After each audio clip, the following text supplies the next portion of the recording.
En el siguiente vídeo vamos a hablar sobre cómo atacar el área rival.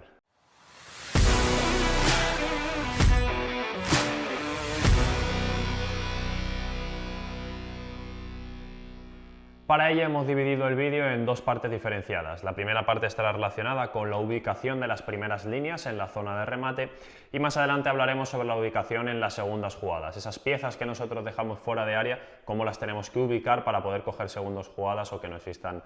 transiciones del equipo rival. Iniciando por esta primera parte de la ubicación de las primeras líneas, pues hablaremos sobre la disposición de los jugadores, cómo podemos y dónde colocar al delantero normalmente, dónde puede ir el extremo o el interior y también los espacios que pueden ocupar, no solo qué piezas pueden ir a atacar, sino también cómo van a ocupar esos espacios. Pues iniciando por esta parte, como podéis ver en el Tactical Path, hemos dispuesto ya dos equipos cercanos al área rival. En nuestro caso vamos a ser el equipo azul, el equipo que ataca, y el equipo rojo sería el equipo que defiende. Veis que tenemos una disposición habitual del equipo rojo con dos centrales en área. En este caso lateral hubiera saltado sobre extremo, que va a poner un centro, y lateral contrario cerrando un poco cercano a ese número 4, a ese central. En primer lugar vamos a ver cómo situaríamos o qué piezas podrían atacar el área. En mi opinión podría atacar el área evidentemente el número 9, generalmente delantero centro, atacar ese primer palo, emparejar con ese número 5 en el primer palo, ese central de primer palo. El extremo sería el encargado de atacar ese segundo palo, a ese número 3, al lateral, mientras que el interior contrario en este caso sería el encargado también de pisar el área y ocupar esa zona de segundo palo cercano al central del medio, ¿no? el número 10 el interior. En este caso esta disposición sería una disposición en la que el extremo va a ser el que realice el centro y han llegado estos tres futbolistas. Número 9, como decíamos, delantero centro primer palo, número 10, interior contrario, segundo palo, número 11, extremo contrario, segundo palo, número 10, perdón, atacaría ese segundo central. A partir de aquí tenemos dos opciones, o atacar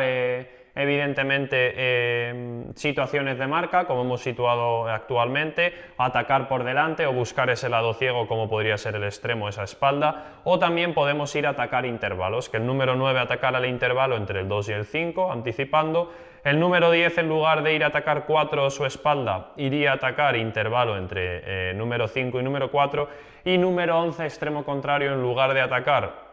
espalda de número 3 o al 3 de manera frontal, iría a atacar ese intervalo que existe entre el número 4, central del lado izquierdo, y el número 3. Handicap ahí, que evidentemente no habría ningún futbolista que pudiera atacar esa espalda, porque muchas veces cuando atacamos estos intervalos, evidentemente el lateral tendería a cerrar por dentro y tendríamos una situación de ventaja en este segundo palo, que sí que es verdad que podría atacarla un lateral que estuviera muy alto o incluso un mediocentro, pero veremos a continuación que, al menos bajo mi punto de vista, yo priorizo también otras cosas, ya que en este tipo de centros son muy importantes las segundas jugadas. No solo podrían atacar estos futbolistas, ya que, como decimos, va a depender también de esta situación de centro. Si, por ejemplo, imaginemos que en lugar del número 7 ha centrado el número 8 porque ha habido una ruptura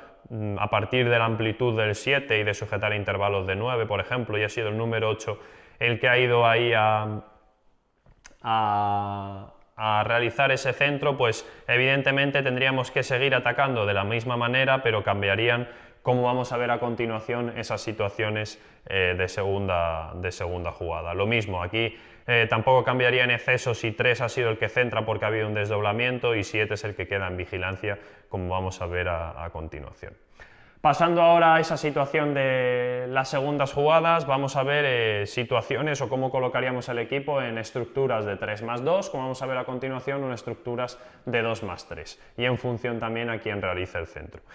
Hablando entonces de estas segundas jugadas, si tenemos esta situación que hablábamos antes de 3 futbolistas atacando, me da igual intervalos, me da igual situaciones a pares o buscando espaldas, ¿qué hacemos con el resto de piezas? Como decíamos, yo soy partidario de estructuras de 3+2 o 2+3. En este sentido, estas estructuras nos la pueden dar lateral contrario, que se interiorice junto al otro interior, para tener, como vemos aquí, dos jugadores que estarían ya a la segunda jugada, o incluso si el otro equipo se hunde en exceso, que uno de estos jugadores que tengamos en segunda jugada puede ser el que llegue cercano a punto de penalti por si hay un pase atrás, ¿vale? Nos podrían valer para los dos casos en función de cómo defienda el equipo rival, de si ha hundido por un desmarque del delantero o del interior, de si no ha hundido y está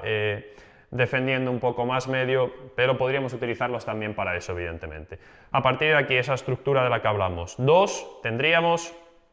cercanos a área. Soy partidario también de que el que no participe del lado natural del centro, si es extremo el que está poniendo el centro, sería el 3, el que va a quedar cercano por si hay una pérdida en ese lado de balón o si ha habido un desdoblamiento por parte de 3, sería el 7, el extremo, el que quedaría cercano a ese lado de balón por si ha habido una pequeña pérdida. Entonces, siempre cercano al lado de balón el que ocupa ese pasillo, como decimos, estructura de 2 cercanos, más 3 alejados que podrían ser ocupados por